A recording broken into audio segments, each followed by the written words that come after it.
So, see, from the perspective of, this has been one of the glorious years for SME exchange, Yes. and a lot of listing which has happened, and we have seen more than 300x kind of, subscription to the smallest money they try to raise.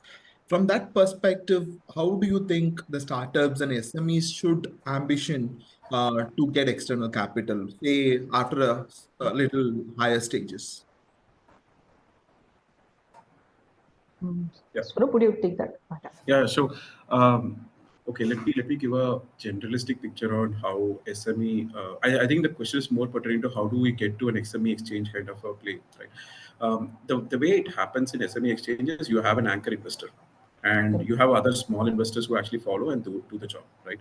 And to actually get to an anchor investor kind of a level where you are creating substantial interest from a one single investor, it is going to take you time to actually build a couple of things. One, you need to show a very strong revenue potential, right?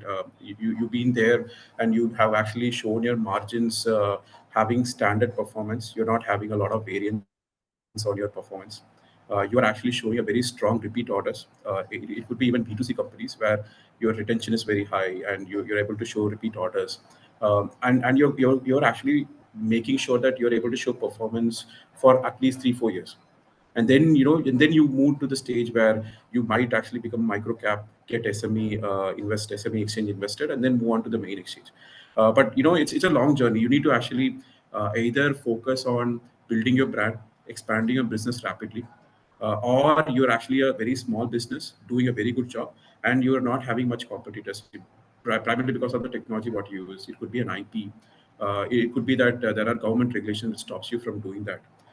And then you get on to do that. If you ask me, is SME exchange really interesting? I would actually differ and say, if you're able to do A, B, C, you automatically qualify to actually take in a micro private equity or even a late stage VC money, and then you can go on to get listed.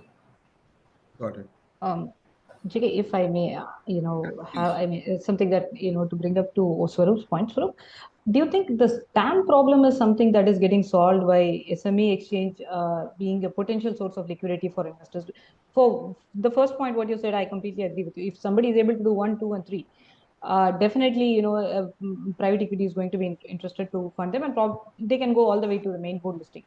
But the question is really around the small TAM place. There are actually niche plays in every economy where you can build potentially a 10 crore business that's quite profitable, but I may not be able to scale this to a 200 crore business or a 500 crore business, right? So those do those kind of companies and businesses which never used to excite VCs, even though it's a niche space and a narrow space and you don't have much headroom to grow.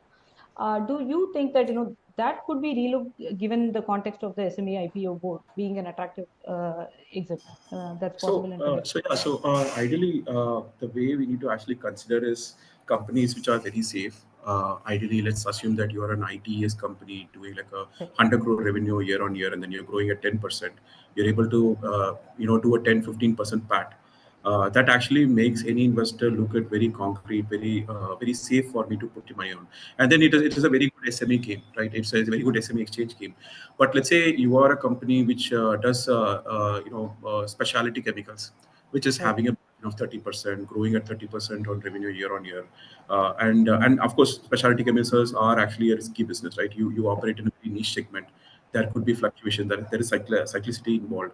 We're talking about two different categories of companies, and both these categories are still interesting for an SME exchange. We are now talking about, you're asking my perspective where my risk-taking ability is quite high, and I would be always biased to invest in the category 2 companies. I would be completely off from ITES companies. I would be completely off from service-led companies. As an independent investor, I'd be completely biased to look at how can I actually maximize my returns. How do I make 100x of my investment? Right? I think I'm completely biased. I would never put my money into category 1 companies.